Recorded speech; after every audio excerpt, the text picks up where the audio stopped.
நமச்சிவாய. திருச்சிற்றம்பலம். சிவாய நமக. சிவசிவாய நமக. உன்னை தேடி யதார்த்தமாக ஒருவர் வருகிறார் என்றால் அவர் எதற்காக வருகிறார் தெரியுமா? இந்த இடத்திற்கு போனால் கிடைக்கும் என்ற நம்பிக்கையோடு தான் வருகிறார். உன்னால் கொடுக்க முடியும் என்ற நம்பிக்கையோடு தான் வருகிறார். அவருக்கு இருக்கும் நம்பிக்கை உனக்கு இல்லையா? உன்னால் கொடுக்க முடியவில்லையா? எல்லாம் முடியும். நீ ஒரே ஒரு முறை கொடுத்துப்பார். உன்னால் இல்லை என்று சொல்ல முடியாத அளவுக்கு எல்லாமே உன்னை தேடி தானாக வரும். அகண்ட பிரார்த்தனையை நீங்கள் மேற்கொண்டு பாருங்கள். சக மனித உயிர்களின் துன்பத் துயரங்களை காணும்போது இறைவனிடம் அவர்கள் நலம் வாழ மன்றாடி பிரார்த்தனை செய்யுங்கள். இது உங்களின் துயரத்தை நீங்கள் இறையிடம் கூறாமலேயே போக்கக்கூடிய நல்வழியை அமைத்து தரும். நம்மிடம் உள்ளதை நம்மால் முடிந்ததை செய்வது, மற்றவர்கள் நன்றாக இருக்க வேண்டும் என்ற எண்ணம் படைத்தவன் மட்டுமே புண்ணியத்தை செய்ய வேண்டும் என்று நினைப்பான். அப்படிப்பட்ட நல்ல மனம் ஒன்றே போதும் புண்ணியம் செய்வதற்கு. ஆம், புண்ணியம் செய்ய மனம் வேண்டுமே தவிர பணம் தேவையில்லை. உங்கள் மனம் நல்லதையே நினைக்கட்டும், அதுவும் மற்றவர்களுக்காக இருக்கட்டும். இதுதான் புண்ணியம். மற்றவர்களின் துக்கங்களை உங்களது என்று எண்ணி வருந்தி பாருங்கள். உங்களுக்கு கிடைக்காவிட்டாலும் பரவாயில்லை, மற்றவர்களுக்காவது கிடைக்கட்டும் என்று வேண்டிக் கொள்ளுங்கள். மனமுருக வேண்டிக் கொள்ளுங்கள். மனதார வேண்டிக் கொள்ளுங்கள்.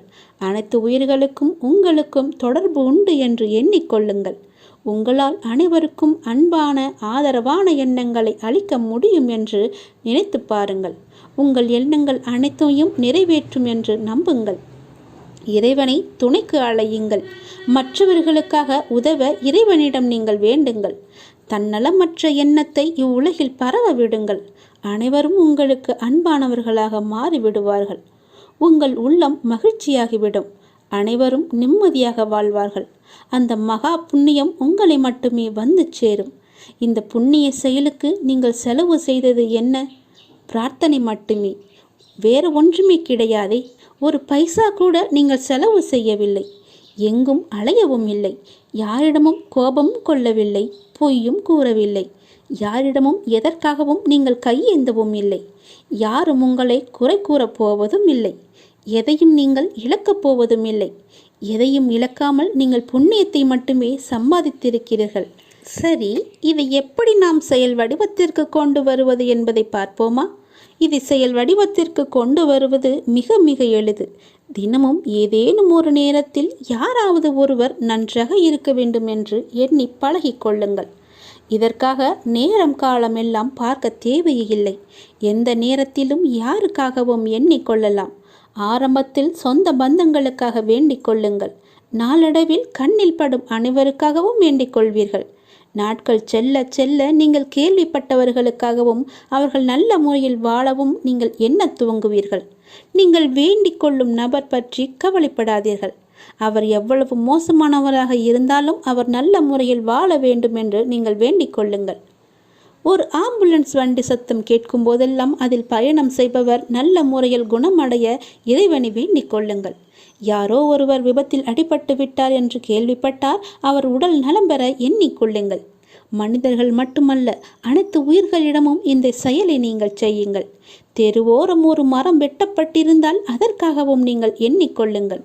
அந்த மரத்தை வெட்டியவர் மேலும் சில மரங்களை நடட்டும் என்று வேண்டிக் கொள்ளுங்கள்.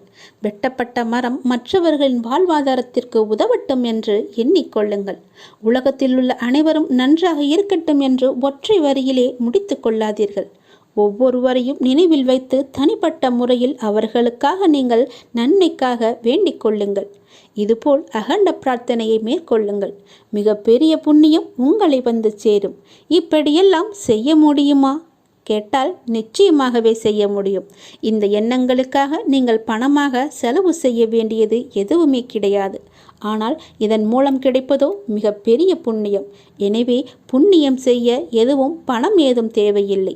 நல்ல எண்ணங்களுடன் கூடிய நல்ல செயல்கள் மட்டும் இருந்தால் போதும். நல்ல மனம் இருந்தால் போதும். எல்லாமே உங்களை தேடி தானாகவே வரும். அந்த இறைவனே உனக்குள்ளே குடியேறி விடுவார். பிறகு என்ன?